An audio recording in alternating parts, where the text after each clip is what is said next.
Good morning mga kamaster. Ayan, happy Tuesday, no? Maligayang araw ng Martes mga kamaster. Ayan, Ayala Avenue Corner, Makati Ave. Ayan yung PLDT building. Ayan.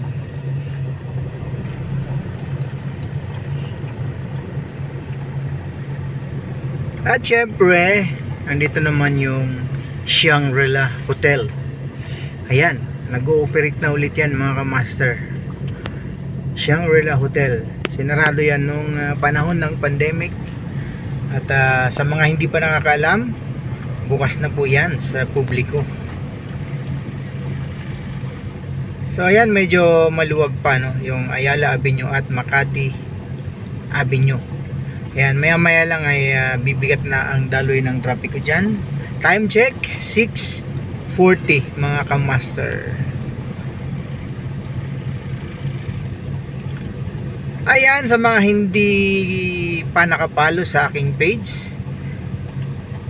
ayan, baka pwedeng humingi ng isang follow at isang share. At samahan nyo na rin ng like mga kamaster. Good morning sa lahat ng mga kapatid nating OFW, lalong lalo na sa Hong Kong at Saudi. Yan yung ating top 2 na marami tayong followers. Good morning, good evening sa inyo dyan mga kamaster.